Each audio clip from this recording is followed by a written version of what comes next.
லூக்கா எழுதின சுவிசேஷம் 2ஆம் அதிகாரம் 4-5 வசனங்களை வாசிக்க கேட்போம். The Gospel according to Saint Luke, chapter 2, verse 4 and 5. அப்பொழுது யோசேப்பு தாவீதின் வம்சத்தானும் குடும்பத்தானுமாய் இருந்தபடியினாலே தனக்கு மனைவியாக நியமிக்கப்பட்டு கர்ப்பவதியான மரியாளுடைய குடிமதிப்பின்படி கலிலேயா நாட்டிலுள்ள நாசரேத்தூரில் இருந்து யூதேயா நாட்டிலுள்ள பெத்லெஹேமின் தாவீதின் ஊருக்கு போனான். உலகமெங்கும் குடிமதிப்பு எழுத வேண்டும் என்ற கட்டளை அகஸ்து ராயினாலே பிறப்பிக்கப்பட்டது என்று இந்த அதிகாரத்தின் முதல் வசனத்திலே எழுதப்பட்டிருக்கிறது. In this chapter we find that by Caesar Augustus that all the world should be taxed. That's what we find in the first verse of chapter 2 of Saint Luke. எனவே உலகமெங்கும் உள்ள மக்கள் தங்கள் சொந்த ஊருக்கு புறப்பட்டு போனார்கள் என்று 3ஆம் வசனத்திலே எழுதப்பட்டிருக்கிறது. And therefore verse 3 says that and all went to be taxed, everyone into his own country. யோசேப்பும் தாவீதின் வம்சத்தான குடும்பமாக இருந்தபடினால் தனக்கு மனைவியாக நியமிக்கப்பட்டு கர்ப்பவதியான மரியாளுடனே குடிமதிப்பு எழுதும்படியாக கலிலேயா உள்ள நாசரேத்தூரிலிருந்து யூதேயா என்னும் பெத்லெஹேமுக்கு தாவீதின் ஊருக்கு புறப்பட்டு போனான் என்று எழுதப்பட்டிருக்கிறது. And Joseph also went up from Galilee out of the city of Nazareth into Judea unto the city of David, which is called Bethlehem, because he was of the house and the lineage of David, to be taxed with Mary, his espoused wife. தனக்கு மனைவியாக நியமிக்கப்பட்டு கர்ப்பவதியான மரியாளோடே என்ற வசனம் குறிப்பிடத்தக்கதாக இருக்கிறது. And it is to be underlined that espoused wife Mary being with a child, he went to be taxed. யோசேப்புக்கு மரியாள் நியமனம் என்ற இடத்திலே 3 பகுதிகளை வேதத்திலே நாம் காண முடியும். And with the espousal of Joseph to Mary, we can find 3 aspects in this account. வேதாகமத்திலே இந்த யோசேப்பு மரியாளுக்கு நியமிக்கப்பட்ட இந்த நியமங்களின் 3 நிலவரங்களை சுவிசேஷகர் நமக்கு தெளிவாக எழுதியிருக்கிறார்கள். The gospel account gives us a picture how that in 3 different accounts Mary was espoused to Joseph as his wife, and we can find it in 3 different perspectives from 3 different gospel writers. லூக்கா 1:26-27 படி யோசேப்புக்கு மரியாள் கன்னிகை என்ற நிலையிலே அவள் நியமிக்கப்பட்டதாக 1ஆம் அதிகாரத்தில் எழுதப்பட்டிருக்கிறது. Luke's Gospel chapter 1 verse 26, she was appointed as a virgin espoused to a man named Joseph. யோசேப்பு என்னும் புருஷனுக்கு மரியாள் லூக்கா 1ஆம் அதிகாரத்திலே ஒரு கன்னிகை என்ற ஒரு நியமத்திலே அவள் உட்பட்டிருக்கிறாள். To the husband Joseph, Mary the virgin, in the first aspect she's been espoused as a virgin to a man whose name was Joseph. மத்தேயு 1ஆம் அதிகாரம் 18ஆம் வசனத்திலே அவருடைய தாயார் என்ற ஒரு நிலையிலே யோசேப்புக்கு நியமிக்கப்பட்ட இயேசுவின் தாய் என்று மத்தேயு 1:18 மத்தேயு எழுதுகிறார். In Matthew chapter 1 verse 18 it says that the birth of Jesus, the mother Mary was espoused to Joseph, says chapter 1 verse 18. அவருடைய தாயார் யோசேப்புக்கு நியமிக்கப்பட்டிருக்கையில் என்ற வார்த்தை குறிப்பிடத்தக்கதாக இருக்கிறது. Now I would like to underline the word mother Mary was espoused to Joseph. இங்கு லூக்கா 1ஆம் அதிகாரத்திலே கன்னிகை என்ற ஒரு நிலவரத்திலே யோசேப்புக்கு நியமிக்கப்பட்ட மரியாள்.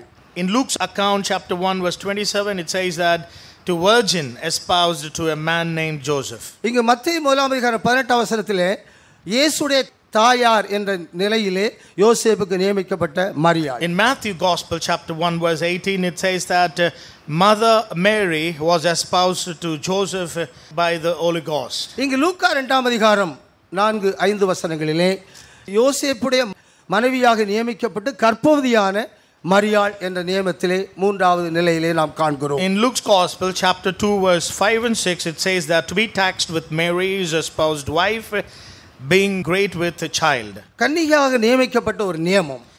First the appointment was as a virgin. இயேசுவின் தாயாக நியமிக்கப்பட்ட ஒரு நியமம். And second the espousal was of the aspect of a mother. யோசேப்பின் மனைவியாக நியமிக்கப்பட்டு கர்ப்பவதியான மரியாள் என்ற நியமத்திலே 3வது நிலையை நாம் காண்கிறோம். And the third appointment espoused as wife, being with a child, and that's the third appointment of Mary to Joseph. கர்த்தராகிய இயேசு கிறிஸ்துவின் பிறப்பின் சரித்திரத்திலே கூடி வருவதற்கு முன்பாக நியமம் என்பதிலே 3 நிலையை நாம் சிந்திக்க கடமைப்பட்டிருக்கிறோம். It is our duty to meditate before the birth history of Jesus, we have to meditate upon the espousal of the birth order of Jesus with Mary to Joseph. கூடி வருவதற்கு முன்பாக என்று மத்தேயு 3:18 மத்தேயு எழுதுகிறார். The Matthew writer in chapter 1 verse 18 says that before they came together. கூடி வருவது என்பது கல்யாணம், எல்லாரும் கூடி வரக்கூடிய இடம் என்பது கல்யாணம் என்பதை நாம் அறிந்து கொள்ள வேண்டும். We must understand this context as before they came together as a marriage ceremony. இங்கு மத்தேயு 1 கடைசி 2 வசனத்திலே யோசேப்பு மரியாளை அறியவில்லை என்று எழுதப்பட்டிருக்கிறது. Matthew chapter 1 verse 24-25 it says that he did not knew her as his wife. கூடி வருதல் என்பது கல்யாணம், ஆனால் மனைவியை அறிவது என்பது மற்றொன்றாக இருக்கிறது. And came together is a marriage, and verse 25 says that she and knew her not, and that is another aspect as well. ஒரு புருஷனும் மனைவியும் கல்யாணத்திலே கூடி வந்திருக்கலாம், ஆனால் புருஷன் மனைவி என்ற நிலையிலே அவர்கள் அறியாமல் வாழலாம். Husband and wife can be espoused and they can come together, that's one aspect, and to know each other, that's another aspect. ஆகவே இந்த மூன்று நியமத்திலே மத்தேயு அங்கு கூடி வருதல் என்ற கல்யாணத்தையும் அறியவில்லை என்ற விஷயத்தையும் அவர் தெளிவாக எழுதுகிறார். And Matthew gospel writer therefore in chapter 1 writes very clearly that they came together in marriage and knew her not in the marriage relationship. ஏதேனின் விவாகம் என்பது சிறப்பு வாய்ந்த விவாகமாக தேவனால் ஏற்படுத்தப்பட்டு காணப்பட்டதை 2ஆம் அதிகாரத்திலே நாம் ஆதியாகமத்திலே காண முடியும். Back into Genesis account chapter 2, we know in the Garden of Eden God had brought an appointment with Adam and Eve which was special indeed. அந்த கல்யாணத்தை சாத்தான் தீட்டுப்படுத்தி அதை கெடுத்தபடியினால் அதற்கு பின்பு விழுந்து போன நிலையிலே ஆதாம் ஏவாள் என்ற நிலையிலே ஒரு விவாகம் இரண்டாவதாக இருக்கிறது. And that marriage was defiled and it was broken, it was cut off, and then there was a second appointment of a marriage for in that order. அவர்கள் தேவனுடைய கட்டளையை மீறி அவர்கள் நிர்வாணி என்ற நிலையிலே அவர்கள் இருவரும் தவித்துக் கொண்டிருக்கிறார்கள். தேவனுடைய விசாரணையும் அதற்கு பின்பு இருக்கிறது. And they are now naked, they have transgressed, fallen, and therefore they are found to be naked and they are awaiting the judgment of God. அவருடைய விசாரணைக்கு பின்பு அவர்கள் இருவருக்கு தோலுடையை கொடுத்தது என்பது விழுந்து போன நிலையிலே இரண்டாவதாக அவர்களுக்கு ஒரு கல்யாணம். After the trial, after the inquiry, and after God provided them with the leather tunic, and later that was a second appointment for them. அதற்கு பின்பு தோட்டத்தை விட்டு துரத்தின பின்புதான் ஆதாம் ஏவாளை அறிந்தான் என்று எழுதப்பட்டிருக்கு. But once they were evicted out of the Garden of Eden, it is written that Adam knew his wife Eve as his wife. ஆகவே ஏதேன் தோட்டத்துக்குள்ளே அவர்கள் ஒருவர் அறியவில்லை. ஏதேன் தோட்டத்துக்குள்ளே தேவன் அவர்களுக்கு தோலுடையை கொடுத்து விழுந்து போன நிலையிலே அவர்களை கூட்டி புருஷன் மனைவி என்ற நிலையிலே தோட்டத்தை விட்டு துரத்தின பின்பு ஆதாம் ஏவாளை அறிந்தான் என்று எழுதப்பட்டிருக்கு. In the Garden of Eden they did not know each other, but God had provided them with a leather tunic and judged them and evicted them. Only after that they were brought together and they knew each other. இந்த சரித்திரம் தான் நாம் இயேசுடைய பிறப்பிலே இந்த நாளிலே நாம் சிந்திக்கக்கூடிய சத்தியங்களாக உண்மையாக இருக்கிறது. And this is the history and the truth behind the birth of Jesus, which we will be meditating here in the presence of God. கூடி வரக்கூடிய ஒரு கல்யாணம் நமக்கு இருந்திருக்கலாம், ஆனால் புருஷன் மனைவி என்ற அறியாமல் என்ற வாழ்க்கை குறிப்பிடத்தக்கதாக இருக்கிறது. And there might have been a marriage wedding which is coming together, but knowing each other would not have happened, which is a relationship with one another. அதற்கு முன்பாகவே இந்த நியமம் என்ற நிலையிலே மூன்று நிலவரத்தை நாம் கற்றுக்கொள்வது அவசியம். But before learning this, it is necessary for us to learn prior to this the three appointment or espousal of one another. லூக்கா 1ஆம் அதிகாரம் 26-27 இங்கு யோசேப்பு என்னும் புருஷனுக்கு மரியாள் கன்னிகை என்ற ஒரு நிலையிலே அவள் நியமிக்கப்படுகிறாள். Luke's Gospel chapter 1 verse 27-28 to the husband, the man Joseph, Mary is appointed as a virgin. தேவதூதன் மூலமாக வாழ்த்தப்பட்ட வாழ்த்தை அவளுக்குள்ளே கலக்கத்தை உண்டாக்கினது. And the angelic compliments and hailing of praises had brought in certain astonishment in the heart of this virgin. தேவதூதன் அவளை பலப்படுத்தி நீ கர்ப்பவதியாகிய ஒரு குமாரனை பெறுவாய், அவருக்கு இயேசு என்று பெயரிட வேண்டும் என்று கட்டளை பிறப்பிக்கப்படுகிறது. The angel of God strengthened her and said to her, thou shalt be highly favored and you shall be begotten of be conceived of in thy womb, and you shall bring forth a son. புருஷன் அறியாதபடி எப்படி என்ற கேள்விக்கு தெளிவான விளக்கங்கள் தேவதூதர் மூலமாக மரியாளுக்கு கொடுக்கப்படுகிறது. And the question, how shall this come to pass? And through the angel, it is very clearly revealed what and in which manner the child would be born. மரியாளோடு தேவதூதன் பேசின வார்த்தைக்கு வசனத்துக்கு 100% முற்றிலுமாக தான் அடிமை என்று ஒப்புக் கொடுக்கக்கூடிய இடத்திலே கிறிஸ்து மரியாளுக்குள்ளே உருவானார். And Christ was formed inside of Mary when she 100% obeyed and submitted to the words of the angel.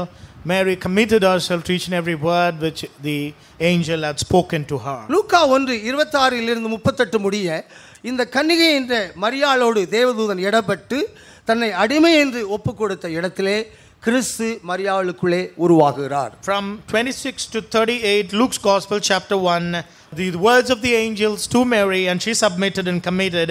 By that, Christ was formed inside of her. நம்முடைய இருதயத்திலே நாம் முதலாவதாக மனதிலே எந்த குழப்பங்களும் கொண்டு வராதபடி நம்முடைய இருதயத்தை முதலாவதாக இயேசுவுக்கு ஒப்புக் கொடுக்கக்கூடிய கருத்தை உண்மையை இது வெளிப்படுத்துகிறது. And this reveals a truth that we should not bring in any confusion to our mind, but we have to commit, we have to strengthen up our heart, and we have to yield and submit it to the Lord in complete obedience to his word. யோசேப்புக்கு அவள் நியமிக்கப்பட்ட ஒரு கன்னிகா இருந்தாலும் அந்த யோசேப்பை பற்றி அவள் எந்த பிரச்சனையும் அவள் எடுக்கவில்லை. தேவனுக்கு அடிமையாக தன்னை ஒப்புக் கொடுத்தார். And she is a virgin espoused to a man named Joseph, but she did not bother that. But when the angel announced the birth of a son in her, she completely yielded, respected the word, and obeyed and surrendered to the angelic announcement. தன்னுடைய வாழ்க்கையிலே தேவன் செய்த திட்டத்தை தனக்கு நியமிக்கப்பட்ட புருஷனிடத்திலே அவள் சொல்லவில்லை. And what the angel proclaimed unto her, she did not reveal it or disclose it to his espoused husband. ஆகவே இந்த மரியாளுக்கு ஒரு சிறப்பு என்ன என்றால் தேவன் தன்னுடைய வாழ்க்கையிலே செய்ய போகிற திட்டத்துக்கு தன்னை முற்றிலுமாக ஒப்புக் கொடுத்த ஒரு நல்ல ஒரு இருதயம் அவளுக்குள்ளே இருந்தது. And she completely surrendered, yielded, and she had such a heart to obey and respect God's word to whatever the angel had announced to her. இந்த நிலையில்தான் மத்தேயு 1:18 இப்போது அவள் கன்னிகை என்ற நிலையில் அல்ல, அவருடைய தாய் என்பது இயேசுவுடைய தாய் என்ற நிலையிலே அவள் வெளிப்படுகிறாள். In this respect, Matthew Gospel chapter 1 verse 18, she is now spoken of as Mother Mary espoused to Joseph. ஆகவேதான் யோசேப்புக்கு ஒரு பெரிய குழப்பம் உண்டாகிவிட்டது. Which is why there was a very big confusion to Joseph. ஒரு கன்னிகையை தான் ஏற்றுக்கொள்ளலாம், ஆனால் ஒரு இயேசுவின் தாயை அவன் எப்படி ஏற்றுக்கொள்ள முடியும்? And he can accept a virgin, but how can he accept Mother Mary with a child? How can he respect or accept it? ஆகவே அவன் நீதிமானாக இருந்தபடினால் அவமானப்படுத்தாதபடி ரகசியமாக தள்ளக்கூடிய மனநிலை அவனுக்குள்ளே உண்டாகிவிட்டது. But he being a just man, he had a willingness not to make her a public example, but was minded to put her away privately. இங்குதான் கிறிஸ்துவை பற்றிய உண்மை யோசேப்புக்கு தேவதூதன் மூலமாக சொல்லப்படுகிறது. And it is at this junction that the angel revealed unto Joseph the mystery behind the birth of Jesus to him. ஆகவே இந்த முதல் பகுதி இங்கு இருதயத்துக்கு நாம் ஒப்பிடுகிறோம். இரண்டாவதாக யோசேப்பு மனது கெடுக்கப்பட்ட நிலையிலே தேவதூதன் மூலமாக கிறிஸ்து என்ற உண்மை அவனுக்குள்ளே கொண்டு வரப்பட்டது. The first part of Mary's experience we compared it to the heart.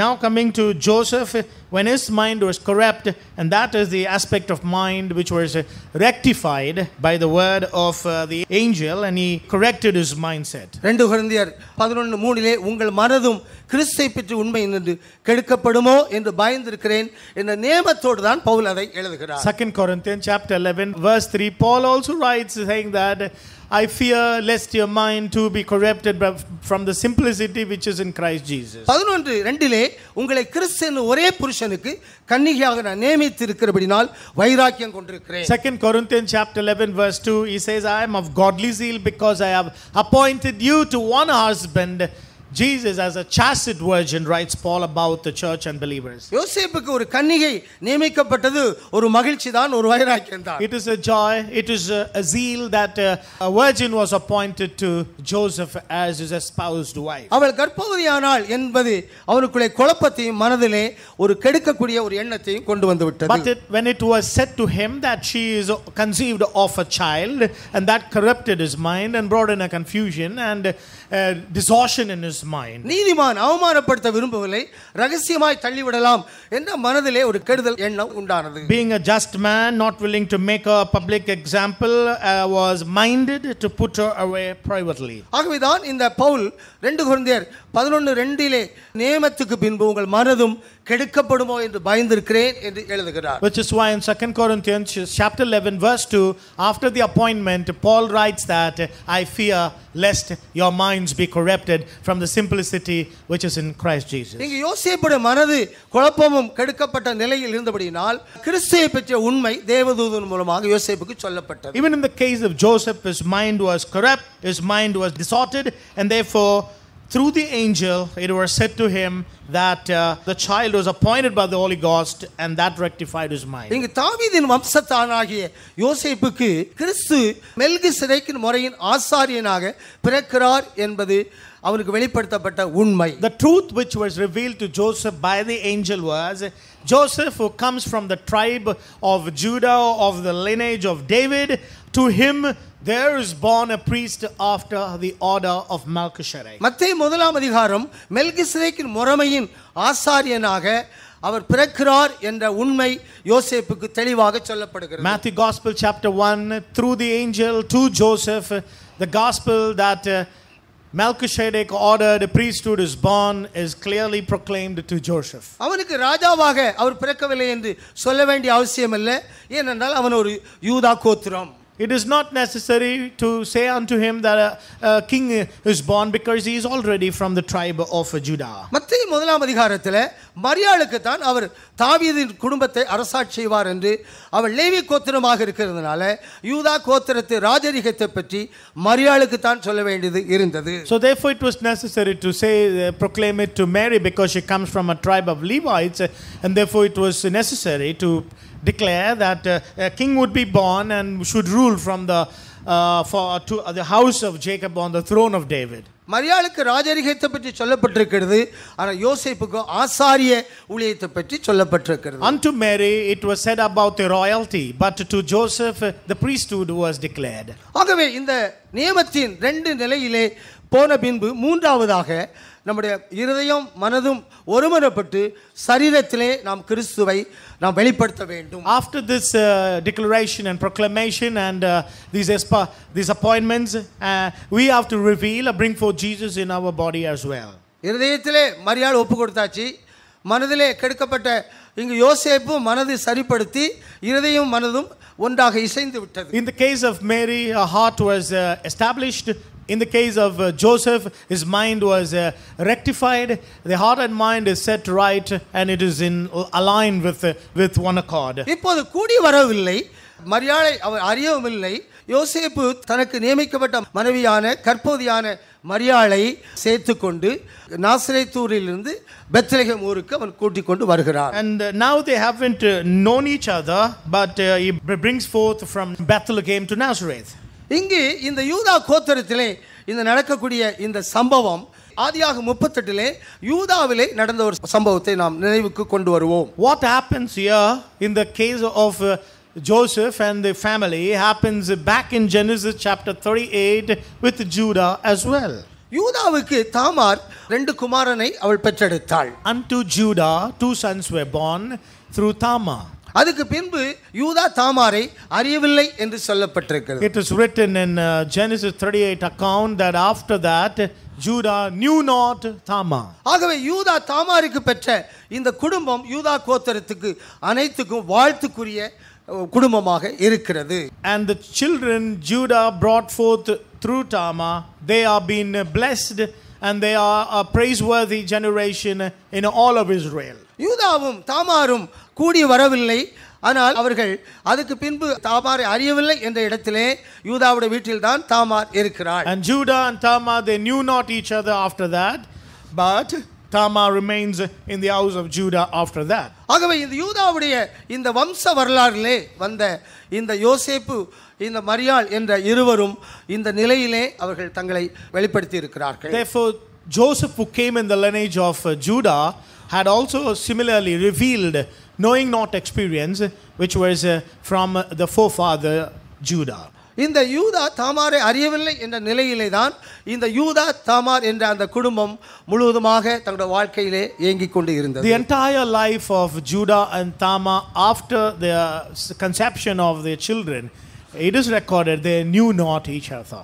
ஆகவேதான் கர்த்தராகிய இயேசு கிறிஸ்துவின் பிறப்பின் சரித்திரத்திலே இந்த யூதாவுடைய கோத்திரத்திலிருந்து இவைகளை நாம் தெளிவாக நாம் கற்றுக்கொள்கிறோம். Which is why from the birth history of Jesus we can clearly find a trace of all that happened back in the forefathers, in the patriarch's life, being reconstructed in the life of Jesus and others. தனக்கு மனைவியாக நியமிக்கப்பட்டு கற்பவதியான மரியாளோடே இங்கு நாசரேத்தூரிலிருந்து தாவீதின் ஊருக்கு சென்றான் என்று எழுதப்பட்டிருக்கிறது. Espoused as a virgin and appointed as a mother, and now she is begotten of a child, went from Bethlehem to Nazareth. இந்த சரித்திரம், இந்த சத்தியம் கிறிஸ்தவம் அனைத்து குடும்பத்துக்குள்ள வெளிப்படுத்தலாக இருக்கிறது. This is a revelation to the entire family of God. கூடி வரக்கூடிய அனுபவம் இல்லை, மரியாளை அறிந்த அனுபவம் இல்லை, ஆனால் கிறிஸ்து அங்கு வெளிப்படுகிறார். It's an experience of knowing not each other, but Christ is revealed in that family. நாம் கூடி வந்திருக்கலாம், கூடி வராமல் இருக்கலாம், ஆனால் கிறிஸ்துவை வெளிப்படுத்தக்கூடிய ஒரு சத்தியம் நமக்கு கிறிஸ்துவின் பிறப்பிலே வெளிப்படுத்தப்படுகிறது. We might have come together, we might not have came together, but in the birth of Jesus the revelation is Christ is revealed in the family. கிறிஸ்துவை நாம் வெளிப்படுத்தும்படியாக நம்மை அவருக்கு ஒப்புக் கொடுக்க வேண்டும். In order to manifest, reveal Christ, first we have to submit our heart to the Lord. நம்முடைய இருதயம் மனதுக்குள்ளே இந்த குழப்பத்தை இல்லாதபடி இருதயம் மனதும் ஒன்றுக்கொன்று இசைவாக கிறிஸ்துவை அறிந்து கொள்ள வேண்டும். The heart and the mind should not be in conflict with each other, but they have to know, they have to yield to the Lord and to his authority. நம்முடைய சரீரத்திலே எந்த சுயாதீன சித்தம், எந்த கிரியை இல்லாத நிலையிலே கிறிஸ்து வெளிப்படுகிறார். In the body there is no activation of free will or self, and in that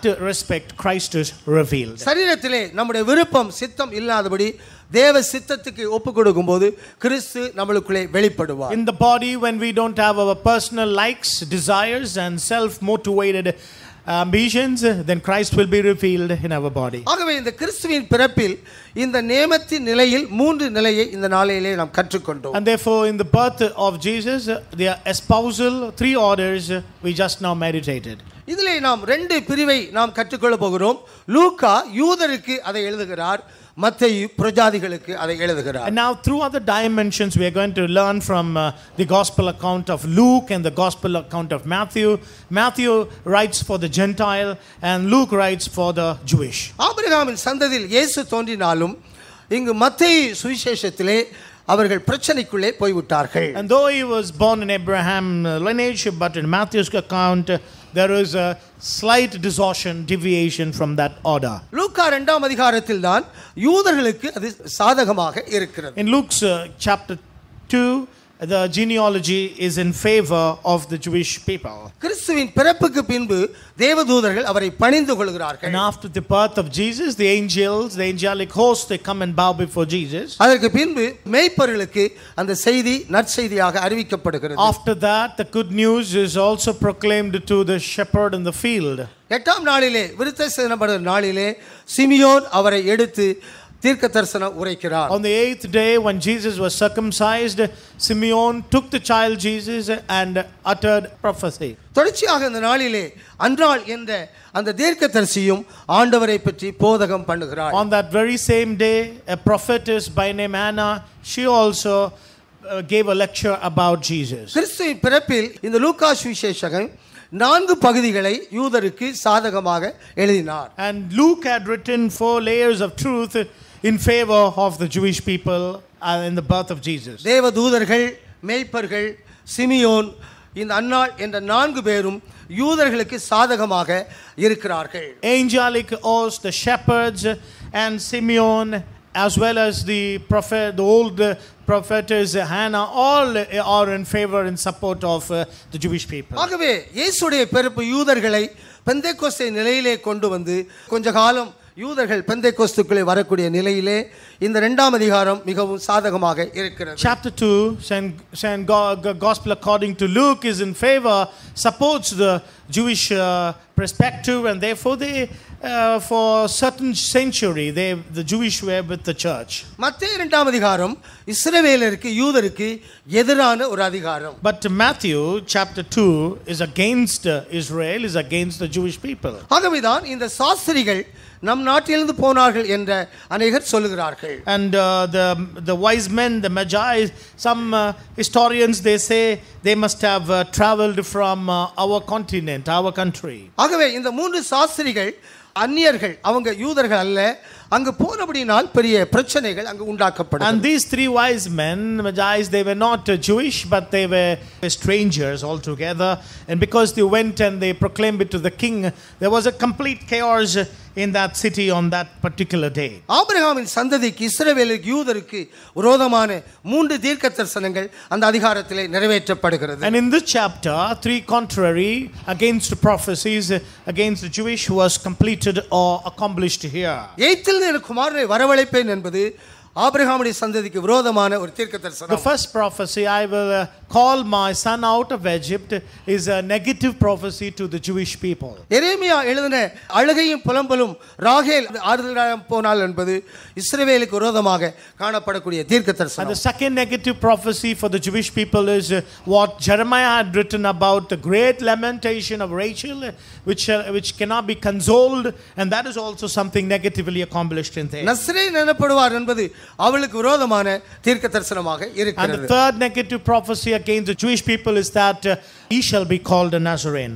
இயேசு கிறிஸ்துவின் பிறப்பு யூதருக்கு இஸ்ரவேலுக்கு சாதகமாக இராதபடி அவங்களுக்கு விரோதமாக இருந்த மூன்று தீர்க்கதரிசனங்களை மத்தேயு இந்த இடத்திலே வரிசைப்படுத்துகிறார். And Matthew lines up three negative prophecies which ended up negatively against the Jewish in Matthew chapter 2 has been recorded for us. ஏன் ஆபிரகாமின் சந்ததி எகிப்துக்கு போய் அங்கிருந்து விடுதலையாக்கப்பட வேண்டும்? And now the question is, why must the generation of Abraham go to Egypt, be a slave, and be redeemed out of Egypt as a free nation? ஏன் எரேமியா மூலமாக ராமாவிலே அழுகையும் புலம்பலும் கூக்குரலும் கேட்டு அவளை ஏன் ஆறுதல் இல்லாமல் இருக்க வேண்டும்? And why should Jeremiah utter a prophecy saying that in Ramah there shall be a cry, a lamentation, and unconsolable sorrow? Why should that be uttered by Jeremiah to the Jewish people? பெத்லகேமிலே பிறந்த தேவகுமாரன் ஏன் பெத்லகேமிலே இல்லாதபடி நாசரேத்தூரிலே வளர வேண்டும் என்பது யூதருக்கு இஸ்ரவேலருக்கு ஆபிரகாமுடைய சந்ததிக்கு விரோதமான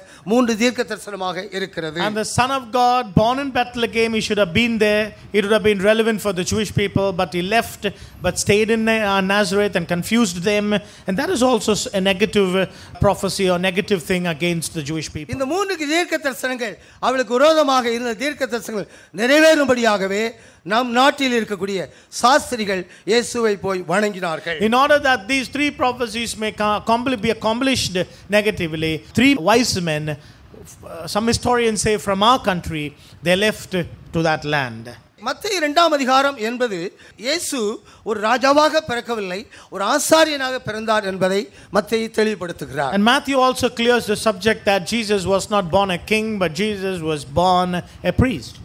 லூக்கா இரண்டாம் அதிகாரத்தில் அவர் அங்கு பெத்லகேமிலே பிறந்து சட்டத்திட்ட ஒழுங்கின் பிரகாரம் 8ஆம் நாளிலே அவருக்கு பெயர் சூட்டப்பட்டதாக லூக்கா எழுதினார். And Luke historian, he writes in chapter 2 saying that Jesus according to the law on the 8th day he was circumcised and he was named, he was blessed, everything was Jewish in favor. அவருடைய பிறப்பிலே தேவதூதர்கள் இருக்கிறார்கள், மேய்ப்பர்கள் இருக்கிறார்கள், Simeon, அன்னாள் போன்ற பெரிய ஆட்கள் எல்லாம் இருக்கிறார்கள். And Luke also records how the angels were singing and there were shepherds in the field, and Simeon came and blessed the child, and even Anna uttered something, and all these are in favor for the Jewishness. ஆனால் மத்தேயு இரண்டாம் அதிகாரத்தில் யூதர்கள் யாரும் இங்கில்லை, இங்கு சாஸ்திரிகள் போய் அங்கு கலக்கி அவங்களுக்கு விரோதமான மூன்று தீர்க்க தரிசனத்தை நிறைவேற்றி விட்டார்கள். But Matthew account is entirely different.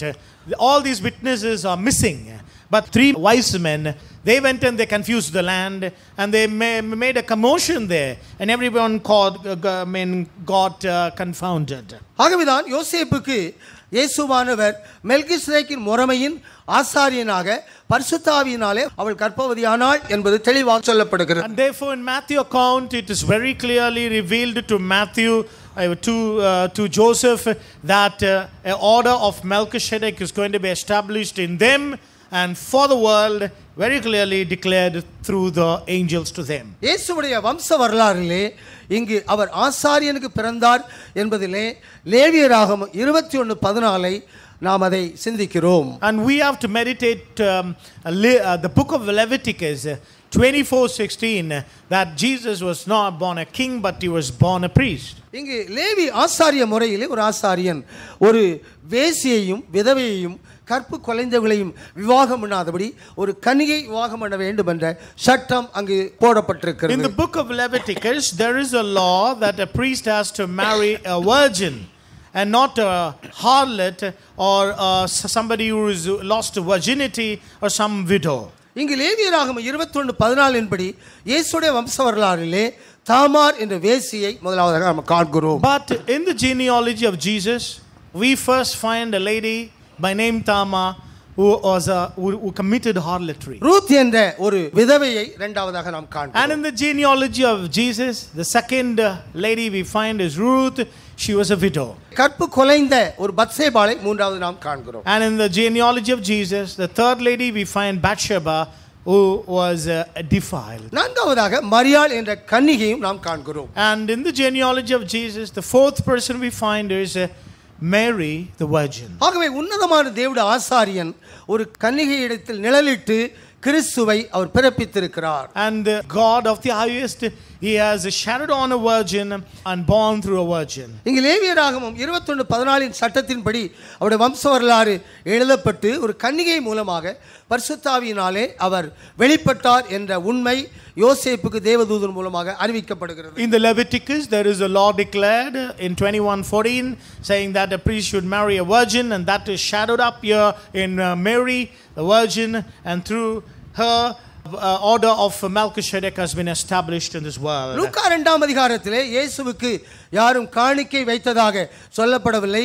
இங்கு 3 சாஸ்திரிகள் மத்தேயு 2:11 அவரை பணிந்து கொண்டு பொன்னு விலையேறப்பெற்ற பொருட்களையும் காணிக்கையாக அவருடைய பாதத்திலே படைத்தார்கள். In Luke's Gospel chapter 2 we don't find any account of anybody offering gift and incenses, but Matthew's word is recording that people came and bowed and gave him offering and frankincense and so on as a gift. அவர் ஒரு ஆசாரியனாக பிறந்தபடியினால் ஒரு பிறந்த உடனே விலையேறப்பெற்ற காணிக்கைகளை வாங்கக்கூடிய இடத்திலே அவர் இருந்தார். Because Jesus was born a priest, right from the time of his birth he took offerings from people.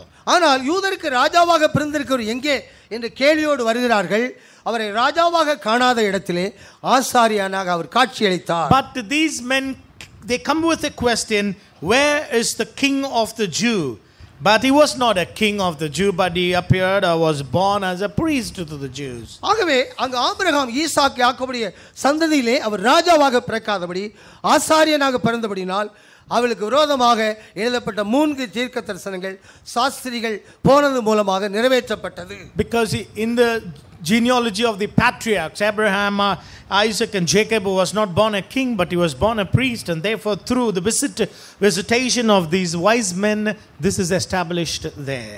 இஸ்ரவேலிலே யூதரிலே இயேசு ராஜாவாக பிறக்க வேண்டும் என்ற தீர்க்க தரிசனம் சொல்லப்பட்டாலும் அது நிறைவேறாமல் போனதுடைய காரணம் என்ன என்பதை இந்த 3 தீர்க்க தரிசனத்தை நாம் அறிந்து கொள்ளலாம். And from these 3 prophetical utterances we can understand, even though there is a proclamation of a king being born in them, but the why of it can be understood from these 3 negative prophecies. எய்த்தில் குமாரனை வரவழைப்பேன் என்ற தீர்க்க தரிசனம் நிறைவேறும்படியாக இப்படி நடந்தது என்று முதலாவதாக எழுதப்பட்டிருக்கிறது. Point number 1, that in order that this prophecy may be fulfilled, I will call my son out of Egypt. This happened so.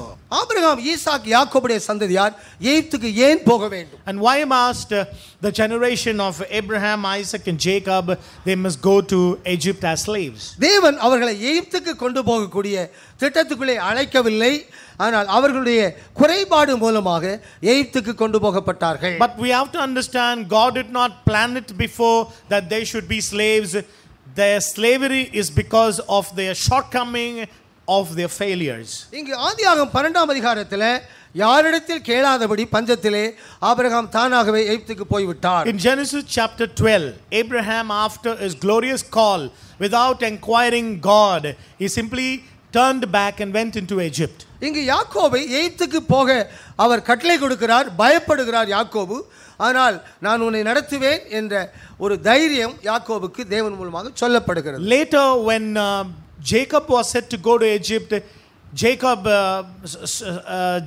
stops, but God strengthened him, saying that I will be with you and I will come with you, which led him into Egypt. ஆதியாகமம் 26ஆம் அதிகாரத்தில் ஈசாக்கை எகிப்துக்கு போக வேண்டாம் என்று தேவன் கட்டளை கொடுத்தார். But in Genesis chapter 26, God had clearly charged Isaac not to enter into Egypt. Abraham சொல்லாமலே ஆதியாகமம் 12ல் எகிப்துக்கு போய் பிரச்சனைக்குள் மாட்டுகிறார். Abraham, without consultation and counsel of the Lord, he simply went into Egypt and he was caught in problem. இங்கு சாராள் ஒரு மேலான எருசலேம், அவருடைய அழகு வர்ணிக்கப்படாத ஆவிக்குரிய அழகாக இருக்கிறது. And Sarah is heavenly Jerusalem, and her beauty is not described here.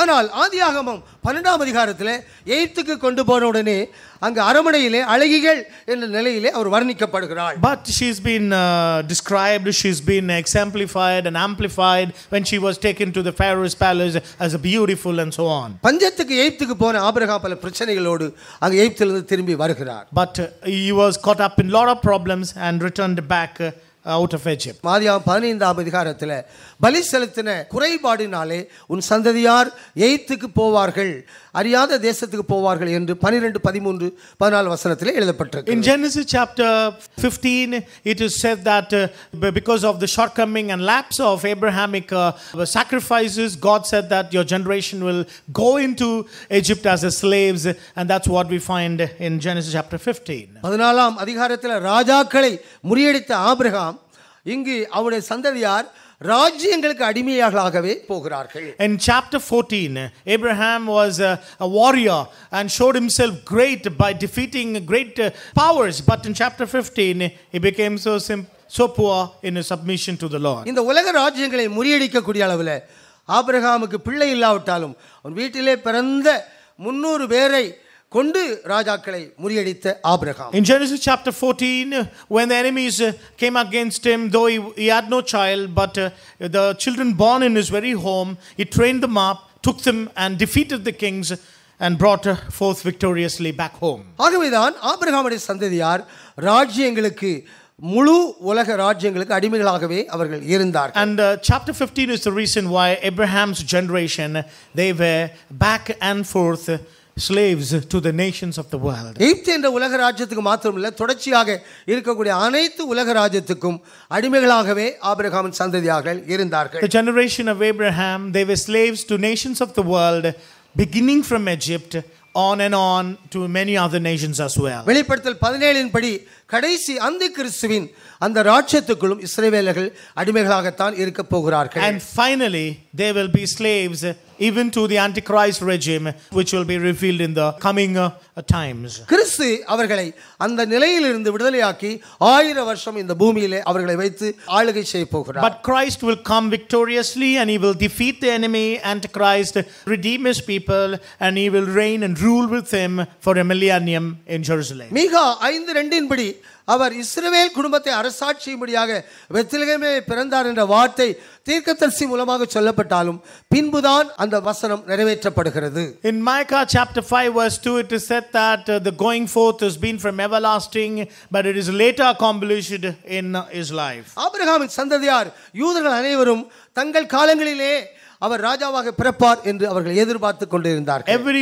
Every individual of Abrahamic generation, they anticipated the birth of the king, the Messiah. They wanted it in their time. That was everyone's expectation. இங்கு மீகா 5:2 படி உள்ள தீர்க்கதரிசனங்கள் நிறைவேற்றப்படாதபடி அதுக்கு எதிரான 3 தீர்க்கதரிசனங்கள் மத்தேயு 2 நிறைவேற்றப்படுகிறது. But Micah 5:2 was not accomplished. Instead, 3 negative prophecies came to pass in Jewish history. ஆபிரகாமுடைய பிள்ளைகள் எகிப்துக்கு போவார்கள் என்று தேவன் சொன்னது ஆபிரகாமுக்கு வேதனை தான். And when God said to Abraham, your generation will be enslaved in Egypt, Abraham would have been grieved for that. Abraham, Isaac, யாக்கோபு கானான் தேசத்தை பற்றி வாக்குத்தத்தம் பெற்றாலும் எருசலேமே சீயோனை இந்த வெளிச்சம் அவங்களுக்கு இல்லை. Abraham, Isaac and Jacob, though they had the promise, but yet they did not inherit or had a revelation about Jerusalem and Zion.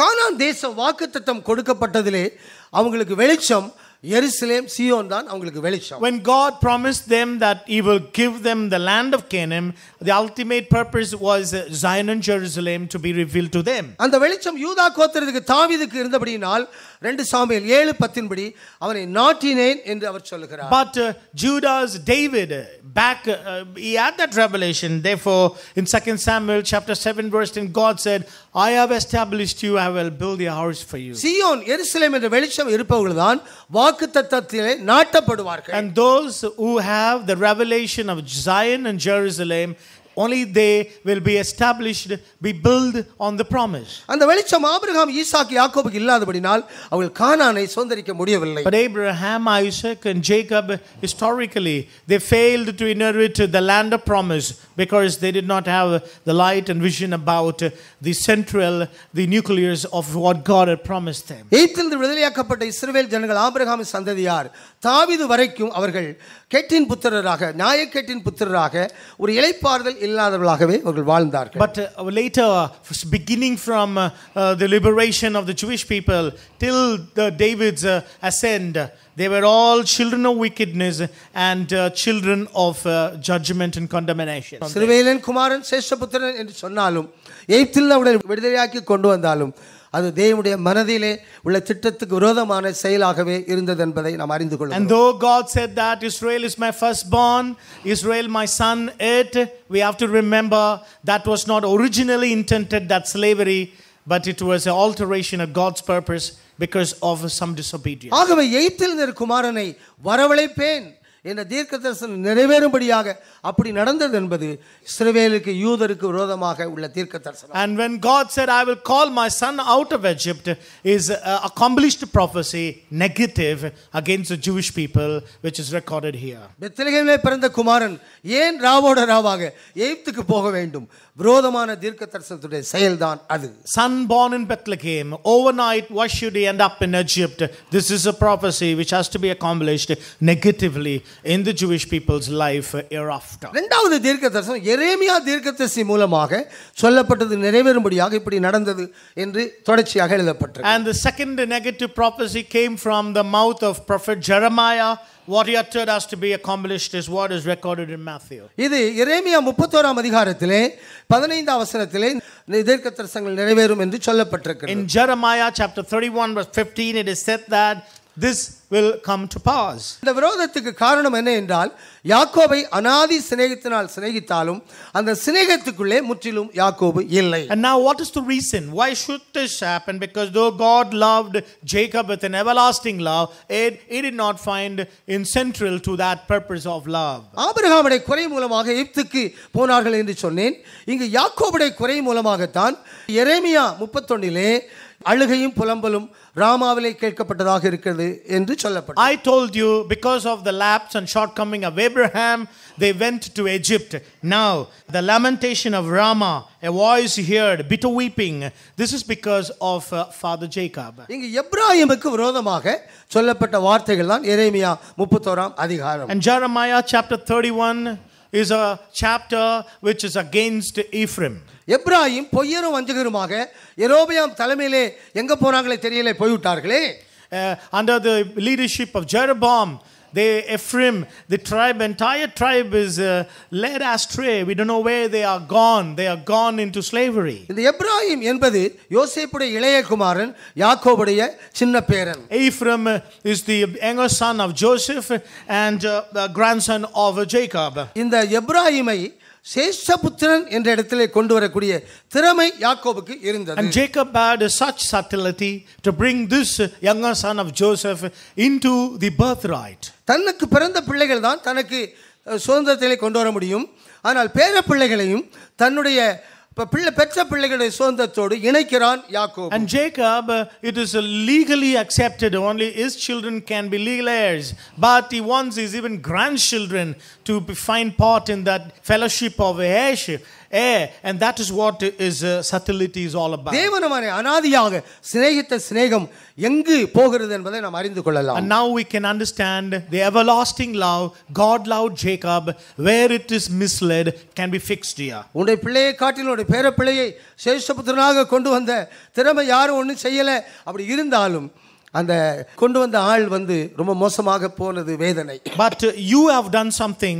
You have brought your grandson Ephraim into the line of heirship and sonship, but that very son being led astray is something grievous indeed. இது யாக்கோபுடைய குறைவாக இருக்கிறது, எப்ராயிம் மேல் வந்த குற்றமாக இருக்கிறது. அதுதான் அழுகையும் புறம்பலும் கூக்குரல் என்ற எரேமியா சொல்லப்பட்ட தீர்க்க தரிசனங்கள் இரண்டாவது நிறைவேறுதலாக இருந்தது. The second negative accomplishment of prophecy in the Jewish people at the birth of Jesus is because of the flop of Jacob and the erroneous living of Ephraim. மூன்றாவதாக தீர்க்க தரிசனம் அவர் பெத்லகேமிலே வளராதபடி நாசரேத்திலே வளர்ந்தார் என்பது நஸ்ரேயன் எனப்படுவார் என்ற தீர்க்க தரிசனத்தின் நிறைவேறுதல். And the third fulfillment was that he was born in Bethlehem, but he was led into Nazareth, and it is written he will be called a Nazarene. That's a negative prophecy accomplished against the Jewish people. இயேசுடைய ஊழியம் முழுவதும் கலிலியா என்ற எல்லைக்குள்ளே அது இருக்கிறது. The entire ministration of Jesus was within the boundary of Galilee. யூதேயா என்ற எல்லையிலே இல்லை, கலிலியா என்ற எல்லைக்குள்ளே அவருடைய ஊழியம் இருக்கிறது. Not in the boundary of Judah, but Jesus shifted place and he went into the boundary of Galilee. இயேசு ஒரு யூதன், அவர் பெத்லகேமிலே பிறந்தவர். ஆனால் யூதன் பெத்லகேம் என்ற இடம் இல்லாதபடி கலிலேயாவை நீங்கள் ஏன் வானத்தை அண்ணாந்து பார்க்கிறீர்கள் என்று அப்போஸ்தலர் 1:9 தேவதூதன் சொல்லுகிறார். He is a Jew born in Bethlehem, but instead of working in Judah, Bethlehem, he goes to Galilee and he says that ye men of Galilee, why should you look upon him who's gone into the heavens? இயேசுடைய ஊழியத்தில் இருக்கிற அனைவரும் கலிலேயர் என்ற பெயரிலே அவர்கள் அழைக்கப்படுகிறார்கள். And all the men who followed Jesus in his ministry in the boundary of Galilee were all Galileans. And therefore when Jesus was caught up or ascended, it is said, why ye men Galileans look unto him who's gone into the heavens. பிரஜாதிகளாகிய நமக்கு அவர் ஆசாரியன் என்ற நிலையிலே பிரஜாதிகளுக்கு இருக்கக்கூடிய அளவில் இந்த தீர்க்க தரிசனங்கள் நிறைவேறுதலாக இருந்தது. But to us the Gentiles he is to be a priest, and that is what is accomplished when Jesus shifted his place from Judah to Galilee. ஆகவே மத்தேயு 2ஆம் அதிகாரம் நமக்கு அனுகூலமாக சாஸ்திரிகள் போய் நமக்காக அதை செய்தார்கள். அது அவர்களுக்கு விரோதமான 3 தீர்க்கதரிசனத்தின் நிறைவேறுதல் என்பதை நாம் கற்றுக்கொண்டோம். And Matthew chapter 2 supports Gentile cause, which is the reason why the 3 Magi went and they stirred up the city, and 3 negative prophecies also recorded by Matthew in support of the Gentile church. யூதருடைய கோணத்திலும் பிரஜாவுடைய கோணத்திலும் லூக்காவும் மத்தேயும் எழுதின இந்த உபதேசங்களுக்கு நம்மை முற்றிலுமாய் ஒப்புக்கொடுப்போம். Every one of us surrendering our life and seeing the perspective and dimension of Luke and Matthew, and let us all give ourselves to this doctrine. லூக்கா 2ஆம் அதிகாரம் யூதருக்கு சாதகமாக இங்கு தேவதூதர்களையும் மேய்ப்பர்களையும் சிமியோனையும் அன்னாளையும் அவர் கொண்டு வருகிறார். Luke's gospel is in favor of the Jewish community, and therefore he brings in angels, shepherds, Simeon and Anna. இதன் மூலமாக யூதர்கள் 120 பேர் பெந்தெகோஸ்து நாளிலே காட்சியளித்து அபிஷேகத்தை பெற்றுக்கொண்டு அப்போஸ்தலர் 9ஆம் அதிகாரம் வரைக்கும் யூதர்களே இயேசுவுடைய சபையிலே அவர்கள் இருந்தார்கள். Because of this account, the Jewish people received Jesus as their savior, and they were pushed till chapter 9 of the Acts of the Apostles, and they were prominent and majority in the church early.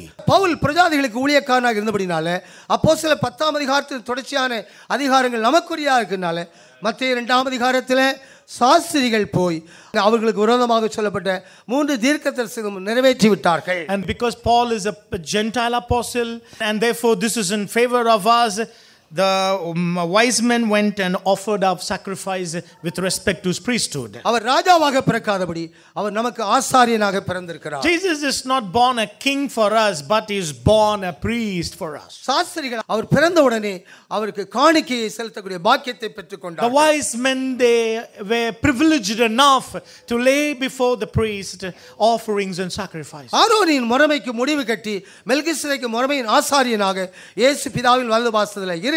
Right now Jesus is in the right arm of the Father, having ended the Aaronic priesthood and having established the order of Melchizedek forever. யூதர்களை தள்ளி பிரஜாவை நம்மை இணைத்து நம்முடைய நிறைவுக்காக அவர் இன்றைக்கும் கிரியை செய்து கொண்டிருக்கிறார். And he has casted away the Jewishness, brought forth the fullness of the Gentile. Even today he works that we might receive the fullness. அவருடைய நியமத்தின் 3 பகுதிகளுக்கு ஒப்பு கொடுப்போம். Let us now commit to the 3 order of his birth. கன்னிகையாக மரியாள் ஒப்பு கொடுத்ததுக்கு ஒப்பு கொடுப்போம். Mary was espoused a virgin. Let that virgin experience come in you. இயேசுவின் தாயாக யோசேப்புக்கு காபிரியேல் சொன்ன அந்த ஒப்பு கொடுத்தலுக்கு ஒப்பு கொடுப்போம். Mother of Jesus to Joseph, let that motherhood be established in you. இருதயம் மனதும் இசைந்து சரீரத்திலே கிறிஸ்துவை வெளிப்படுத்தக்கூடிய தேவ சித்தமாகிய அந்த நியமத்துக்கு நாம் ஒப்பு கொடுப்போம். Your heart, your mind united in one accord, whereby your body will bring forth Jesus. Let us commit that experience of unity. நாம் கூடி வருதல் என்ற விவாகம் எப்படி இருந்தாலும் இயேசுவை வெளிப்படுத்தக்கூடிய அளவிலே இந்த உபதேசத்துக்கு ஒப்பு கொடுப்போம். We have gathered, maybe the marriage, but knowing him, knowing one another, let's commit our life in these 2 angles or dimensions. கூடி வருதல் அவர் அறியவில்லை என்ற உபதேசம் முக்கியத்துவம் வாய்ந்த உபதேசமாக இருக்கிறது. Though they were gathered in wedding, but they did not knew each other. That is very important in this angle. இஸ்ரவேலுக்கு யூதருக்கு விரோதமாக புறஜாதிகளாகிய நமக்கு அவர் சாதகமாக இருக்கிறார். But he is against the Jewish, but in favor of the Gentile. He is for our favor. அவளுக்கு விரோதமாக தீர்க்கதரிசனம் உரைக்கப்பட்டது நம்முடைய வாழ்க்கையில் இல்லாதபடி அது திருஷ்டாந்தமாக எச்சரிப்பாக இருக்கிறது. It is announced against them. It is for example and warning to us that we might take heed lest we follow that same step and fall. தேவதூதர்களை காட்டிலும் மேன்மையான ஆராதனையை தந்திருக்கிறார். God has given us a better worship than the angelic host. மேய்ப்பர்களை பெற மேன்மையான சந்தோஷத்தை தந்திருக்கிறார். He has given us a greater joy than the angels. Simeon அன்னாளை காட்டிலும் மேன்மையான வாழ்க்கை நமக்கு இருக்கிறது. He has given us a greater life than Simon and Hannah. இந்த மத்தேயு லூக்கா சுவிசேஷத்தின் உண்மைக்கு ஒப்பு கொடுப்போம். Let us surrender to the gospel account of Matthew and Luke, நியமத்துக்கு ஒப்பு கொடுப்போம். to this order and appointment, உபதேசத்துக்கு ஒப்பு கொடுப்போம். to this doctrine, உண்மைக்கு ஒப்பு கொடுப்போம். to this truth. கிறிஸ்து நம்மளுக்குள்ளே வெளிப்படும். May Christ be revealed in